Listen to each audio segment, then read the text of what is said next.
On the morning of April 19, 1995, a decorated Gulf War combat vet blew up the federal building in Oklahoma City using a truck bomb that he didn't build in a Ryder truck that he didn't rent with the help of a passenger who didn't exist. Having just gotten away with the largest act of terrorism on U.S. soil to date, the Fort Bragg-trained Special Forces Sheep Drip Dropout blended in with the crowd by making his getaway in a car without a license plate and was immediately pulled over.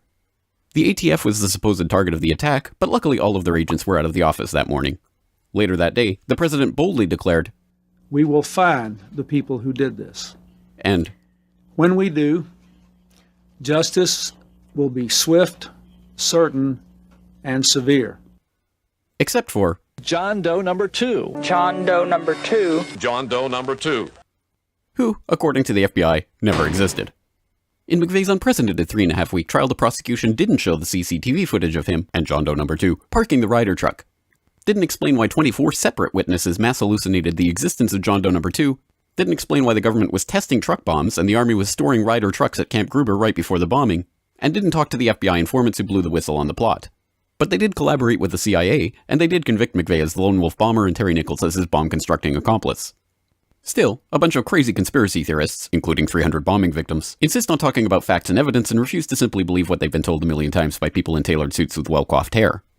They quote the U.S. Army Brigadier General and the FBI crime lab whistleblower and the inventor of the neutron bomb who point out the physical impossibility that the Ryder truck bomb did the damage to the building, but that doesn't matter because if there were other bombs in the building that day, we would have heard about them. The second explosive was found and defused. I think he said another bomb. The Justice Department is reporting that a second explosive device has been found. They then found a third device, which was also larger than the first. And I see another bomb truck going, so apparently they're going to try to get out that third bomb. The FBI claims to have lost the footage showing McVeigh and John Doe number 2 parking the truck in front of the Murrah building that morning, but that's understandable because the Bureau has a lot of important evidence to store. Terry Nichols insists the FBI was involved in the plot, but thankfully a judge has saved us the trouble of listening to him by preventing lawyers from deposing him. There was a bomb squad truck parked across the street 2 hours before the blast, but that just shows the authorities were prepared for anything. And other documents obtained by 2020 show that someone called the Executive Secretariat's office at the Justice Department in Washington and said the Murrah building had been bombed. But this was 24 minutes before the blast. But that just shows the public was unusually vigilant that morning. Also, apparently, before the bombing, Governor Frank Keating's brother, Mark, had been working on a novel about a terrorist bombing in Oklahoma City. Stranger still, one of the characters in the novel was named Thomas McVeigh. But that's probably just a coincidence.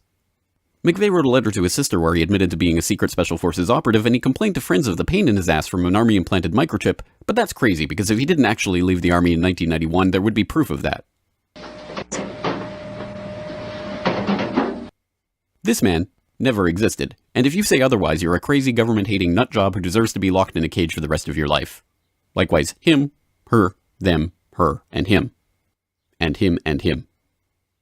McVeigh was not executed on May 16, 2001 as scheduled because the FBI had failed to turn over thousands of pages of evidence to McVeigh's defense attorneys. But the execution went ahead on June 11th.